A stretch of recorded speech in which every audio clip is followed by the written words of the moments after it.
Shalom, apa kabar semuanya? Tentu kita semua dalam keadaan sehat, dalam keadaan damai sukacita dalam Tuhan. Kembali lagi bersama saya, Septianus Hermanto. Mari kita saat ini bersama-sama merenungkan firman Tuhan hari ini dengan tema garam dan terang dunia di tengah pandemi COVID-19. Saya akan bahas dari Injil Matius bab 5 ayat 13 sampai 16.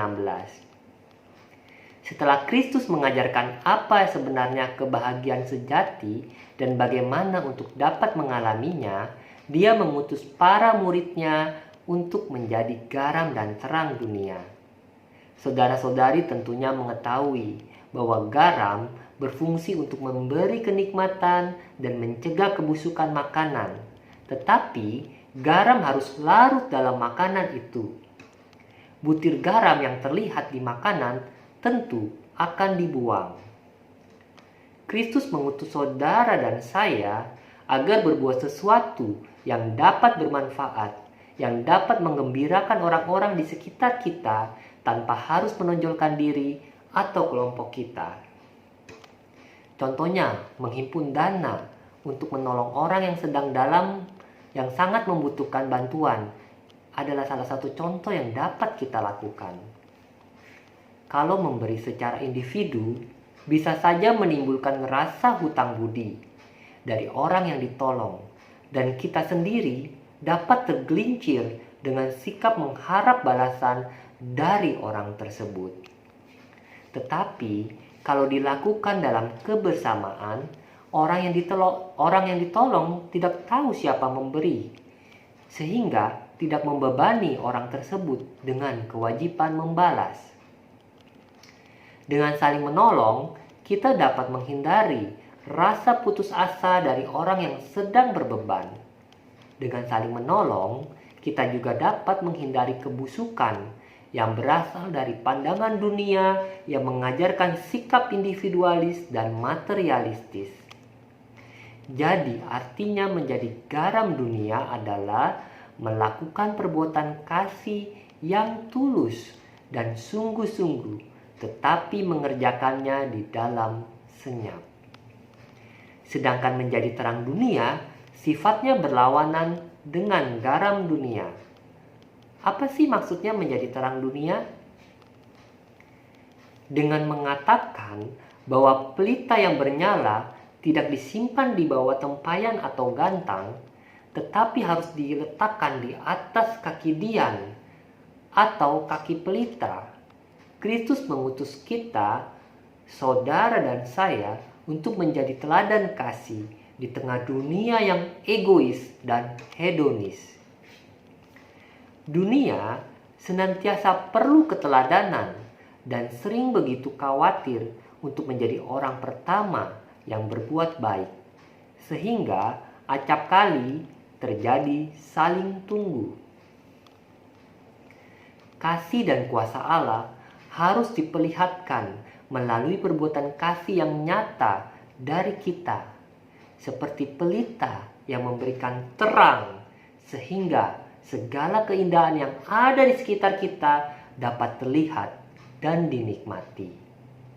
Karena itu, jangan ragu untuk mulai berbuat baik dan berbelas kasih kepada sesama, terlepas apakah perbuatan kita akan dihargai atau tidak, dicurigai atau dihargai, dan lain sebagainya. Pandemi COVID-19 yang sedang terjadi saat ini membuat banyak sekali orang mengalami kesulitan, penderitaan, dan ketakutan. Kristus ingin kita sebagai murid-muridnya berbelas kasih secara nyata kepada orang yang lapar dan haus, baik tubuh, jiwa, maupun rohnya, yang sedang sakit, yang sedang terbelenggu dengan kebiasaan-kebiasaan buruk, yang sedang terbelenggu ketakutan yang luar biasa, atau stres hebat di tengah pandemi ini, sehingga tidak berani berbuat apa-apa.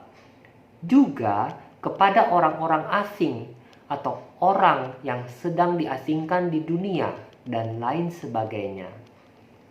Sebagai contoh yang terjadi di dalam 1 Raja-Raja 17 ayat 7-16, di mana Nabi Elia berjumpa dengan seorang janda di Sarfat. Ceritanya sebagai berikut. Setelah cukup lama bersembunyi di tepi sungai Kerit, Allah mengutus Nabi Elia untuk pergi ke Sarfat di wilayah Sidon, yang bukan daerah kekuasaan Israel dan penduduknya bukan orang Yahudi. Di pintu gerbang kota, Elia melihat seorang janda yang sedang mengumpulkan kayu api. Elia mula-mula meminta air yang ada dalam kendi janda itu. Saat itu sedang terjadi kekeringan yang sangat hebat, di mana selama 3 tahun 6 bulan hujan tidak turun sama sekali. Di musim yang sangat kering seperti saat itu, air sangat berharga dan vital untuk bertahan hidup. Kemudian Elia juga meminta sepotong roti kepada janda itu. Janda itu menjawab permintaan Elia dengan mengatakan, "Demi Tuhan Allahmu yang hidup, sesungguhnya tidak ada roti padaku sedikit pun, kecuali segenggam tepung dalam tempayan dan sedikit minyak dalam buli-buli. Sekarang aku sudah mengumpulkan 2-3 potong kayu api. Kemudian aku mau pulang dan mengolahnya bagiku dan bagi anakku. Setelah kami memakannya, maka kami akan mati. Karena sudah tidak punya apa-apa lagi dan tidak tahu lagi bagaimana ia harus mendapatkan makanan." Janda itu bukan orang Yahudi, tetapi rupanya sudah menduga bahwa Elia seorang nabi. Dia tidak mengenal Yahweh, sehingga mengatakan kepada Elia, "Tuhanmu." Dia tidak mengatakan Tuhan kita. Dia sedang sangat sedih dan frustrasi di dalam kemiskinan yang begitu ekstrim. Dia tidak mengenal Elia dan tahu bahwa Elia bukan bangsanya.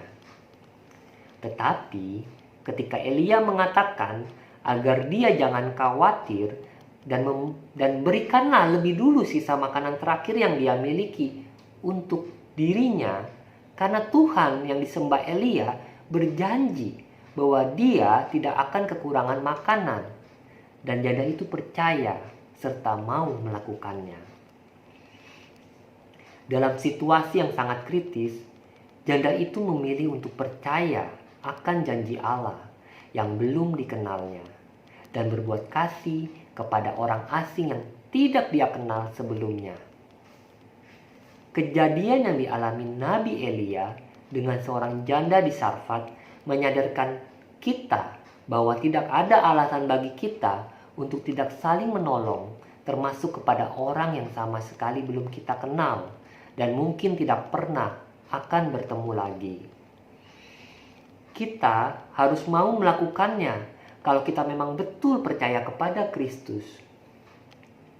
Jangan bersembunyi di balik ketidakmampuan, karena ketika Allah yang memerintahkan kita untuk melakukan sesuatu, Dia sudah tahu kemampuan kita. Kristus mengutus saudara dan saya untuk menjadi garam dan terang dunia. Kita perlu mempunyai kepekaan akan bimbingan roh dan ketulusan hati. Apakah harus berbuat kasih di dalam kesenyapan? Artinya tidak perlu diketahui orang lain, sama dengan menjadi garam, atau menampilkan diri untuk menjadi teladan agar dapat diikuti banyak orang, artinya menjadi terang. Yang penting, janganlah mencari upah dan balasan di balik perbuatan baik kita, karena Kristus telah melayakkan saudara dan saya menjadi anak-anak Allah dan bukan lagi seorang hamba.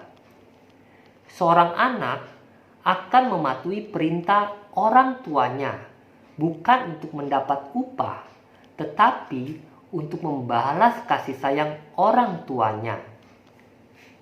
Mari kita juga ingat bahwa kalau kita dapat berbuat kasih, itu semua berasal dari Allah, karena Dia yang lebih dulu memberi kemampuan dan membukakan kesempatan. Karena itu, yang pantas dipuji bukanlah kita, tetapi Allah. Dikatakan di dalam firman Tuhan, demikianlah hendaknya terangmu bercahaya di depan orang, supaya mereka melihat perbuatanmu yang baik dan memuliakan Bapamu yang di surga. Jadi saudara-saudari yang terkasih dalam Tuhan, marilah kita adalah garam dan terang dunia yang diutus oleh Tuhan kita Yesus Kristus. Terutama di tengah pandemi COVID-19 ini. Banyak orang stres, ketakutan. Kita tunjukkan bahwa kita punya Allah yang senantiasa menyertai kita. Kita tunjukkan lewat perbuatan kita, sikap kita, memberi rasa pada dunia ini yang saat ini kehilangan rasa akibat pandemi ini. Marilah terang kita bercahaya kepada banyak orang sehingga nama Tuhan kita dimuliakan. Sekian renungan yang dapat saya bagikan. Semoga renungan ini dapat menjadi inspirasi bagi teman-teman, saudara-saudari terkasih. Sampai jumpa, Tuhan Yesus memberkati.